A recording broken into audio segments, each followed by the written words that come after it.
Welcome to F1Bro Science Podcast from Chicago to Los Angeles. Back to F1Bro Science Podcast. Here we are again for your listening pleasure. I know you can't get enough of us. You can go to YouTube and check it out because it's starting to take off a little bit, which is cool. We got it on iTunes, F1Bro Science Podcast on iTunes. Search it up, check it out. It's good stuff when you're at work. You got nothing to do, listen to us. And here we are again. We got our first guest for tonight, only guest for tonight. We got Jared Wallach. He just finally got done at the beach, so we're both a little bit tired because, we had to wait for him to finish surfing. Yeah, life is rough down here in Southern California, let me tell you that. So what made you decide to go to the beach today? How long has it been for you? Right now I'm living in San Diego, and all the beaches are closed, so I had to venture up north just to sit on the beach and enjoy it. So that kind of brought me up here. But it was a lovely day. I'm sure a lot of people throughout the country don't have the 85 on the beach and whatnot, so just trying to take advantage of that and whatnot. Well, I can tell you for the rest of the country, fuck you. And the weather sucks. Fuck you. Yeah, no, I don't blame you. Yeah, 40 and rain. I'm over it. But Southern California can't be that bad, and you went north, poor guy. Oh, yeah. Like I said, yeah, life is really rough. It's really nice though, because everything, no one's on the road. There's no traffic. So the one major flaw with California is obviously the traffic and whatnot, and so now that's gone, and so it's kind of just on my way. So let's talk about you a little bit here. I mean, how'd you get into racing? I mean, I kind of know a lot about you, but there's a lot of people that don't even know who you are. You're not as big a deal as all of us. So Yeah, definitely not a big deal at all. Let's just reinforce that throughout the podcast. I mean, racing's kind of been in my blood ever since I was birthed, basically. I think my first race, I was 6 months. I think it was Long Beach, 1998. I got into racing because of my dad. He's been promoting for the last almost 20 years now. Southern California, all the way through little parts of Arizona and whatnot. That region 12. Idaho. Idaho. Yeah, now and first got into racing when I was 9. My dad came home and with his Tacoma with a Dodge A-boat in the back of his truck and said, "All right, I think we're going racing." And so, ever since then, it's I don't know, haven't really left it, and just been enjoying the ride. Yeah, your dad told me that you kind of got into racing because one of your heroes was Marley Hill. No, not at all. But you guys did race against each other. Yeah, right? I mean, my dad raced. I think when he started at like 16 or whatnot. I think he was running AB Runabout or AB Hydro. I forget, one of the old mod classes. RB Hydro, I think, maybe? RB Hydro, yeah. My cousins actually ended up with one of his last RB Hydro laydown boats somehow, and my cousins were trying to use it in OSY 400, and that boat wasn't built for OSY 400. It was too big. Yeah, that's funny. But, and started off with him. He's actually originally from New Jersey. Came out to California when he was, young teenager, and ended up moving to Orange County area, and that's when he met his neighbors, the Wilsons. Obviously, that's Brian, Dean, Steve, and his other brother's name, Spence? Jeff, and they ended up becoming really good buddies, and over the years he started, going to the races and whatnot, and slowly but surely found a ride when he was 15, 16, and then ever since then he kind of got the itch. Got into 45s, and then when my brother was born in 2000, he gave up the reins and took over kind of promoting and whatnot. SESC and now an RPM as well. And so, yeah, it's always been in my blood. My uncle, Chris Henderson, used to race 45s too. And so just growing up, yeah, it's something that, going to the river twice a year and, San Diego, Long Beach, Bakersfield, it's just something that we'd always do. And so when I finally got that chance and got to get behind, strap in and whatnot, I knew it was something I'll never stop doing. So it's been fun. So for most people that aren't aware of your racing, you spent most of your race in California, Arizona area. I know you were in Florida. I was there when you won, which is pretty cool.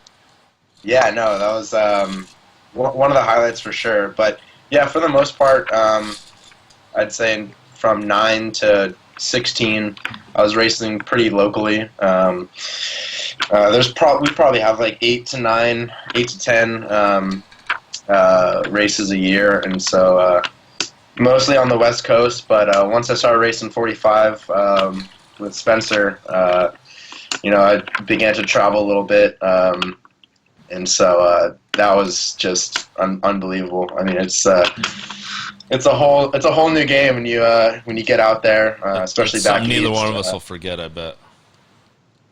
What was it? It's something neither one of us will forget, I bet, right? Oh no, plenty. It was funny. Listening to Cheatham's podcast, he kind of brought something to light for me, and he said that he loves, sometimes he loves the road more than the actual races, and I think that's something that I kind of overlooked throughout the times, because I don't know, whenever I thought of, driving back east, it's like, so many hours, at least coming from California. But now looking back on it, there's, some of the shit you see and the stories that go on and whatnot, those are some of the best times alone. And so that was pretty cool. I liked what he said about that, and it kind of made me reflect a little bit. So yeah, we had some good times. Definitely the pendulum effect, some really fun times and fun really shitty times, but all in all, it's I don't know, it's been fun. It's been worth it. So your transition from the Kneeler Downs to a 45, how did you like the capsule training when you had to do that? Yeah, it wasn't that bad, actually. I think the first capsule training's obviously a little nerve-wracking to an extent, and you kind of don't really know what you're in for, but I don't know, after we get it done. I think my first capsule training was, I raced in Long Beach. I think it was at Long Beach in like a hotel pool. I think it was heated. It was like as good as it gets. Oh. And so like getting rolled into an 80-degree pool, I was like, oh, it's not that bad. So it wasn't too bad. But the transition to 45 was I'd say incredible. I mean, once you're sitting down and strapped in, it's a whole different game. And that was something that kind of I'm not looking back on it. It's something I want to pursue in the future. Since we're talking about capsule training, where was your first 45 wreck at? Trenton. That was I think it was actually my rookie year. Like I said, I was fortunate enough. I think the story goes, Spencer called my dad before Long Beach. This was in August. He said, "Hey, I got this extra 45. I believe Cody Hale used to drive it. If Jared's interested, come up. Put in the time, put in the effort, and we could try to get him in there." And he relayed that to me, and I was like, "Oh fuck, yeah, let's do this." And luckily I was in South LA area, and Spencer's in North LA, so it was only an hour and a half drive, and went up there a few weekends right before, kind of just slapped it all together, and actually turned out with I think a fourth or fifth place, which I was pretty happy about.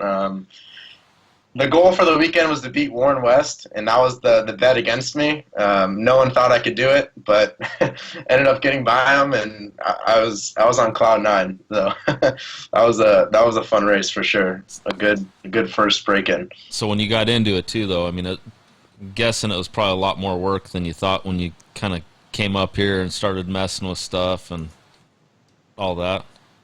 100%, 100%.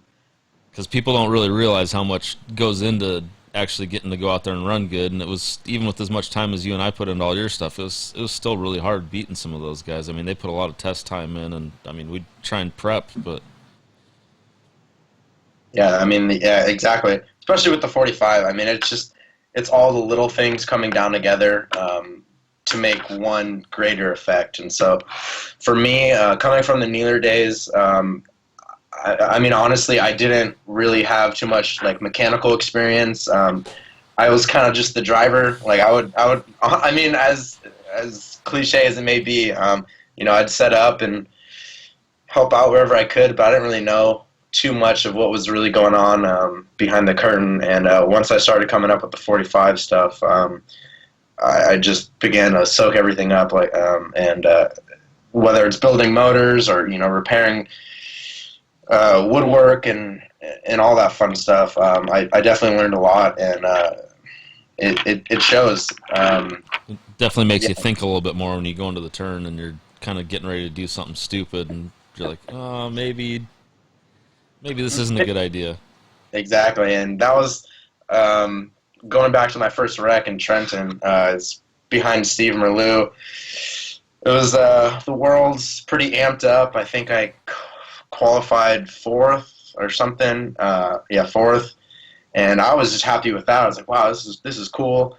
The first heat, obviously all the worlds are 20 laps, and so I think Spencer passed. He was in first or second behind Schmierbach, and then behind that was Merleau, and behind that was me, and I just I put my nose where I shouldn't have, and barrel rolled over there. It is, I mean, to this day, everyone probably feels the same way, but slow motion, it just, whoop, and you're like, oh, this is not like, almost like the Ricky Bobby, like, oh, I'm on fire right now, and but it was, I mean, definitely. I'm trying to remember your famous last words, because you said something before that race. Oh, I'm going big, or you said something. Dumb. Exactly, and I don't know, hindsight 2020, obviously, but do I regret it? I'd say no, because it's taught me a lot, especially with like learning with the 45 stuff, how much goes into it. It's like, hey, I didn't really know it was lap 17 out of 20 going into it. I was just, taking it lap by lap, and it's kind of made me slow things down and kind of look at the bigger picture, and that's huge for any sort of racing, especially with points and whatnot. And so I think you might have wrecked before that, though, like on the way to Long Beach or something. I think on the way there, your recalling blew off on the freeway or something. That did happen. You learned responsibility that weekend, like, hey, I got to check my own stuff before we get on the freeway. Oh, exactly. Yeah. Off the 118 coming out of Moore Park. I think I had one of the straps on the rear cowling flew off. I looked behind me and I'm like, oh shit. And pull over real fast. I'm skirting down the 118. Cars are flying by me. I pick up this Clover Construction rear cowling and wiggle it back on. All the fiberglass is shot and whatnot. But all that stuff. Yeah, it's just a life lesson. I mean, obviously with racing, but I mean just in general. Double check your shit and don't take anything for granted. Break. You may have forgot to strap it. Is what you're saying? I mean, I'm not. It's not. I did. Yeah, 100%. It was blowing in the wind, and luckily I saw it in the corner of my eye because, it definitely could have been a bigger problem. Luckily, no one got hurt as well. I mean, that's one of the places you got your nickname. I mean, you're a smart kid, and you know how to do a lot of things that I don't know how to do with technology and everything else, and you've helped me with a lot of that kind of stuff. But we still call you dummy. So I'll take it. Though. I mean, just graduating college right now, I'll take it. Graduating college with a GED. Well, with that being said, what's your plans moving forward? 45, go get a big boat? You gonna hang out in the 45s? You gonna come race again? What's up? Yeah. So right now everything's kind of on hold.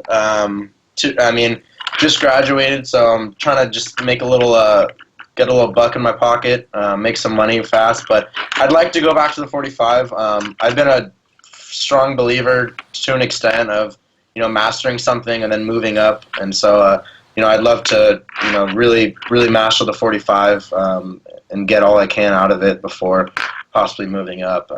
But yeah, we got some things in the woodworks for sure.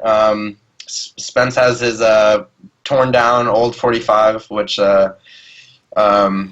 just needs some time on it. But right now it's just kind of hurry up and waiting, especially with all this coronavirus shit. But yeah, I mean, now that I'm out of college, that kind of took over my 3-year hiatus. But if you want to get back into it, it's just a matter of, if everything's feasible and whatnot. So slowly but surely, we'll get there. And the nice thing about boat racing is it's always going to be there, and you just make the best of it. And I mean, I enjoy just coming helping out wherever I can, and when the time's right, the time's right. So that's kind of my attitude.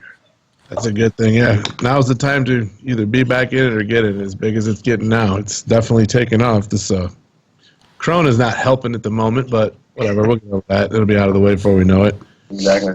So it's me right now, so I will say that. I got to hear a story about a race in San Diego, Bay Fair. It's something to do with a porta shitter. Yeah. Oh man, that was a good one. What year is that, man? I think it was like 2014, maybe 2015. Yeah. So Spence and I racing 45s there. Per usual. The motorhome. I think the brown tank. What's the tank called? The shitter, basically. Yeah, I think it was the gray tank from the shower and stuff. Okay, yeah. So the gray tank was full, and it was I think it was like a Saturday night. We've definitely been we were definitely hydrated. You could say that, and and I think we'd had a good idea to empty out the gray. It was high.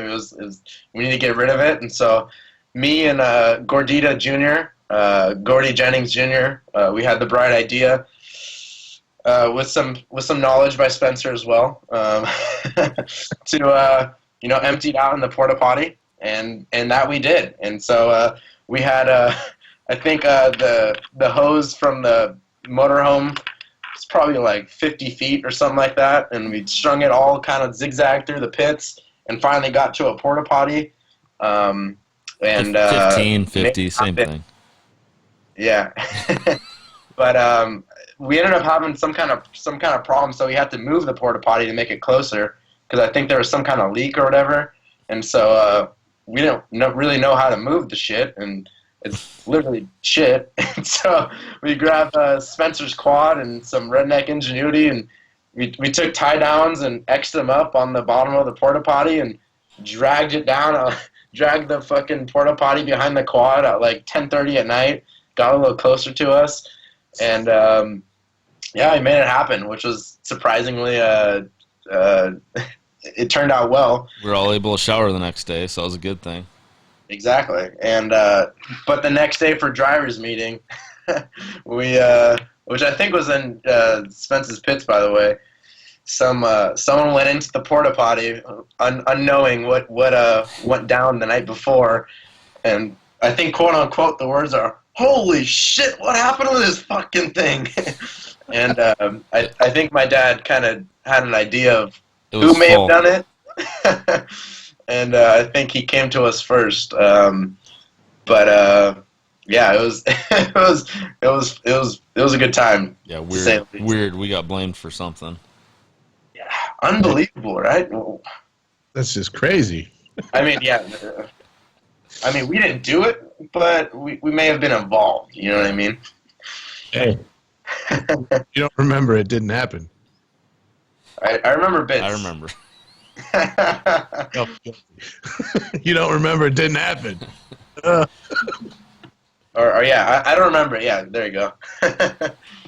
But yeah, no, oh man, the list goes on. We've had some good times, especially back back west.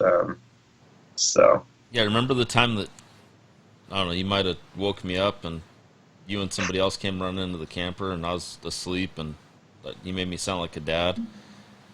yeah, that was me and Gordy again. That was at Parker. That time I will say we actually were in the right for once. Like, we were literally just walking back from Blue Water, the casino in Arizona, to the campgrounds, which is all of, I don't know, quarter mile, whatever it may be. And this guy just stopped us and kept questioning us, and we're like, all right, fine. Like, you want to talk, you really want to talk to, like, our, like, guardian or whatever? All right, here he is. And we had to wake him up. And I never heard the end of it. But I said, I'm not getting up. Go to bed. I'm not going out there. No, literally, he had the flashlight going in the camper and stuff, and I was like, really, dude? Like, this is a little extra, but, yeah, that was, Yeah, I think that was about 3 years ago, because I think Addie was probably 1 or younger. Yeah, that sounds right. Or younger. I think I I, think think that I was the might same have been a week little we were upset, at- because I'm like, there's a newborn in here, and you little effers are waking it up. Believe me, not what I wanted After all to the stupid stuff I've done in Parker and stuff, it was hard to be mad, but, you know, it's like, you guys are sleeping in my camper, so I can be mad right now. Dad mode kicks in. Yeah, it was justified, but yeah, wrong place, wrong time for sure. But I think that was the same weekend. I think it was actually my birthday weekend, and I think that next day, you guys drew all over my face. I think that was that weekend. Yeah, and then you wanted to go in the bathroom and brush your teeth, and I said, no, there's somebody in there. You can't go in the bathroom in the camper. You know, come on. Yep. Well, let's take the truck down there. No, we can't take the truck, because I knew there was a mirror in the truck, and you had seen your face. Get on the quad. Come on, let's go. Okay, I really feel like it. Brush your teeth outside. Come on, let's go. We get down there. He's walking around. Yeah, you know, all happy and excited and head bouncing around. And Birthday day, might I add. walked up to like 5 different people. Nobody said anything. And finally walked up to one person, and he Tony Lombardo saved my life. Tells him, hey, man, look it. Shows him his face, and he's like, oh, shit. I'm pulling up the picture. Here we go. He looked like Picasso. That was the night before when he didn't realize what was on him. No, I had no idea.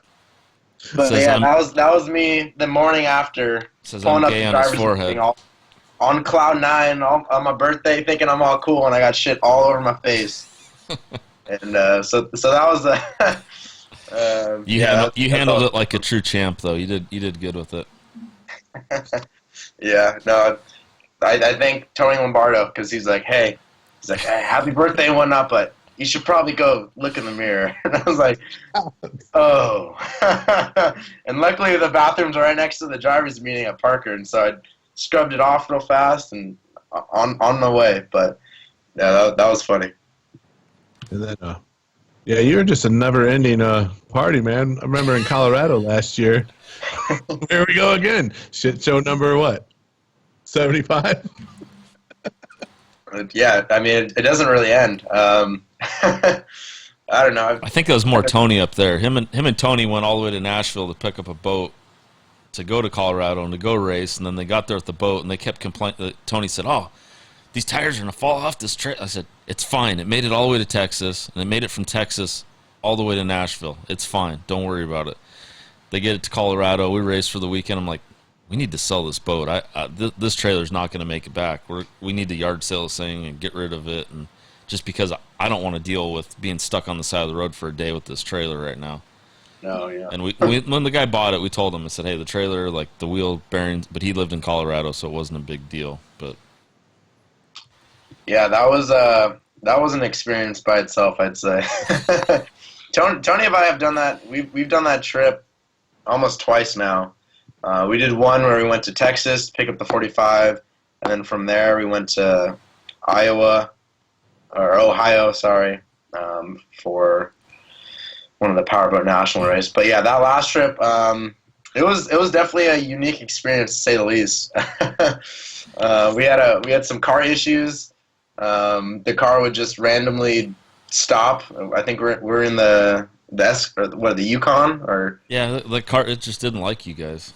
Yeah, and for good reason. I mean, you put two people in a car for enough hours, no one's gonna like each other. And so, by the time we got to Colorado, we were kind of on our wits' end of things, I guess you could say. And it forced Tony to start drinking when he got there at 9 in the morning.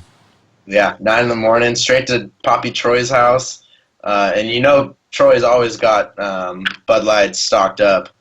And so that was the first couple cans. Then we went to lunch, and one thing led to another. A couple drinks later, and then you might have some video of that too, huh, Jared? I believe I do. That's Troy's. He's like, you should see Jared and Tony. They're loving each other right now. I'm like, what do they do? You'll see them tomorrow or whenever I seen you guys when we got to the race. I'm like, oh, they're definitely in a lover's quarrel.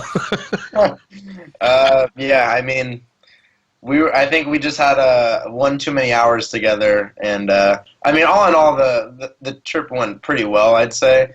But looking back on it, everybody laughs about it, but at the time, it was like, just leave them alone. It was like having two little kids. It was, because I asked Spencer once when we were in Colorado. I'm like, the hell's going on with those guys? He's like, like, okay, I'll leave it alone. Yeah. Where's this video at? Oh, here it is. And it's funny because we had the little J Hydro on top of the Suburban too, and I think within a couple hours, the luggage rack, I said, just tie it down to that thing. And we tied it down to that, and the boat lifted it up and it bent it up like 3 feet in the air, and then they ended up tying it down through the windows, and then the rain was leaking into the car through the rope, but it wasn't leaking through the window. The rope was getting wet. Yep. And then water was leaking off the rope. Yeah, leaking off the rope into my pillow, and I went. We're switching. Tony and I will say, we did really good at driving. Like one person on, one person off, and I drove as much as I can, and I'd say I'm a good day driver, and he's a really good night driver. So night was coming, I was like, all right, I'm gonna go to bed. He takes over, and I lean my thing back. I'm ready to go, and I lean back on the pillow, and it just squishes. And I'm like, oh shit! And I'm like, Tony, what's going on? And I look up, and the rope's literally leaking little droplets of water one by one. And I'm like, oh no! And so we get out, and we see.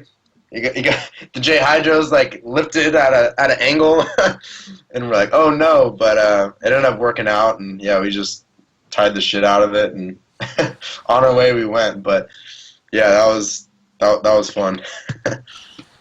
So you got some video of Tony having too much fun?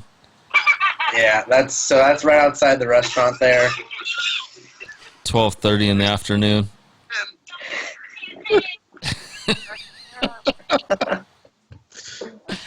Sorry, Tony. Fucking burrito. Fuck you, Monica. That was because Monica came with the idea of giving the Rumple Mips. Rumples, whatever that shit is called. And, oh my god. Oh no, I should lower it down. And then let's see. This is Troy's truck that took the rest of it. Yeah, here we go. Tony's a true champ, though. He was out there that day, within an hour of throwing up, cleaning the truck on his own. And it was hot out there. Yeah, it was hot. It was hot out there. Quick shout out to Jose, Antonio, Aguilar, Gonzalez, for everything that he's done for me and for everyone else. He's the first person to help you out, give the shirt off the back, at least on our team and whatnot. And I don't know, we've had our fun times, but all in all, I mean, he's taught me a lot, and I'll cheers to him right now, because he's always putting in the hardest work, and just overall just helping everyone out. And so he's always wanted to take one for the team. Yeah, or two. He is. He loves it, man. He does. But yeah, we had a good time. I mean, like you said, looking back on it, I don't know, it was a good time, and it was a nice way to end summer for sure. Yeah, I had a good time. I didn't get the placement I wanted. I didn't podium, but I got a damn near close at fourth, and so Considering you jumped into something you never driven and had been sitting in Nashville for 2 years, and we just kind of threw some stuff together, it wasn't a horrible deal. We both wish it would have gone better, but I don't know. We both did the best with what we had. So exactly. And so, all in all, I mean, for me, just to get that opportunity to, I think I was absent from racing for like a year and a half, and so just to get that opportunity to go back into it, and I was thrilled by itself, and so a great opportunity. Thank you to Clover Construction, Spencer Love, making it happen. Begin the brown nosing, but I couldn't do any of this shit without you, and so I do appreciate it, and all the learning and guidance and whatnot, and so. No, it's been fun. You've become like a big brother to my kids, and I don't know why, but they like being around you, so. Oh yeah, the kids are always a blast. Now I don't know, every time I see them, they're getting bigger, and it's like, oh wow, I kind of know how everyone else feels when they say that to me. Oh, last time I saw you, you were so small. I was like, well, I didn't grow that much, but yeah, now I now I kind of see where everyone's coming from. Well, it's funny because Bill Curtis puts pictures of your dad up on Facebook when he started out racing and stuff, and unfortunately for you, you're starting to look more and more like your dad. So. Hey, I'll take it. Take what I can get. But no, that's funny you say that. Bill, he recently put up a picture of my dad. I think I saved it because I thought it was really funny. But it's him. I think it's at San Diego. He managed to blow over a Sport C, and Tim, you know that. I mean, you race Sport C. You know that must be a task by itself. And so, to go out of his way into a 400-mile-an-hour headwind to do that. Exactly, and San Diego's been. It has that one turn when you're coming, when you're hitting the audience or the crowd basically. I guess coming west. It has that one turn where the wind picks you right up, and I can only imagine it had to be right there. But yeah, it was pretty funny to see that though. Your dad likes to prove people wrong too, though. So I mean, I'm sure at some point that weekend somebody said, "Oh, nobody can blow one of these Sport Cs over," And well, I mean, it was done, and so I wish I was there to see that, but I wasn't even staying on the sheet, so. Well, you were there with him, so. And I mean, as he says, I mean, he's the funny thing for a lot of these races, he's usually the announcer for him, and it's not the funny part. His famous quote whenever I'm out there is "the fruit of my loins." So I think that comes into play pretty good right there, because I was probably hanging in there somewhere, but. You're that little dingleberry fucking round around back there. You got to start somewhere, so. Well, Jared, we want to thank you for taking time out of your coronavirus day to talk to us.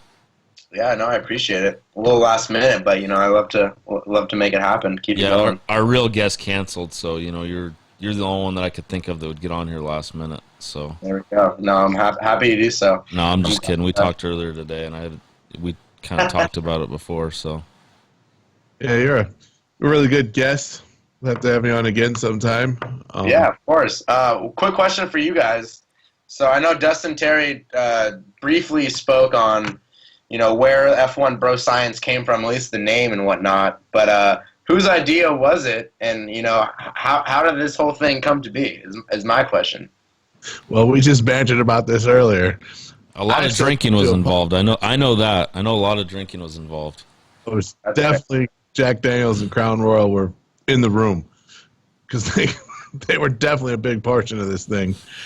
And I originally said, let's do a podcast. Spencer's like, all right, cool. What are we going to call it? I'm like, we'll call it Spencer and Tim's Shit Show. He's like, no, let's call it F1Bro Science. I'm like, yes, that's a much better sell than Spencer's Shit Show.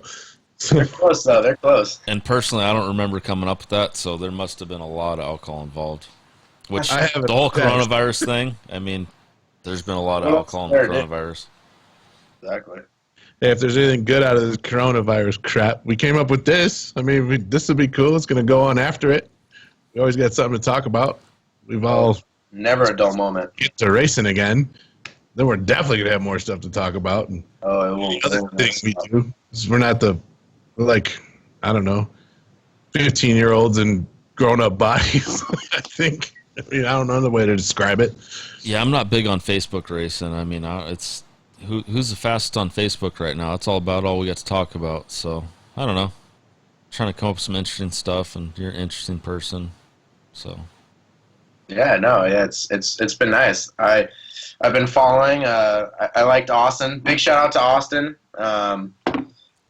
Just hanging in there. But haven't seen him in a minute. But whenever him and Wes come out of California, it's always a good time. And so, yeah, nothing but the best.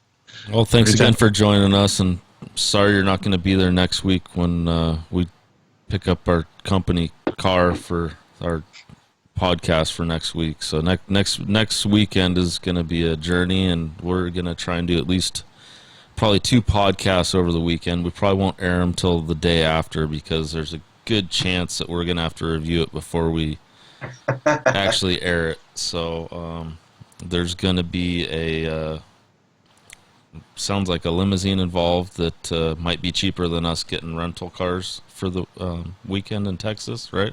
That's confirmed, yes. Yes, that's 100% confirmed. We definitely got a special coming up for everybody. So you got to stay tuned for this stuff because if you don't watch this one or listen to it, you're gonna miss it, man. You can't write this. Can't script it. It's gonna get wild. We got Dustin Terry's gonna be there, Austin Cheatham, Wesley Cheatham, Tim Kraft. The other Texas folk. There's going to be more people from Texas. I think we're going to be doing red carpet awards at Sport Marine at some point during the weekend too. But there we go. I don't know. It depends how the flight there goes and how much they hassle us and what goes on. So it's going to be an interesting weekend. Hey, I mean, flights are so cheap now. I mean, I may special guest it again. You never know.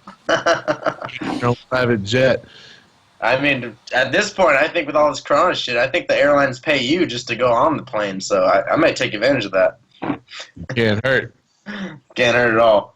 But all right, we're kicking you off appreciate before we say something really dumb. So, well, thanks again for being our guest, and stay tuned for next weekend. Next few podcasts going to be really cool. Make sure you go over to YouTube, subscribe, like, check it out. iTunes podcasts.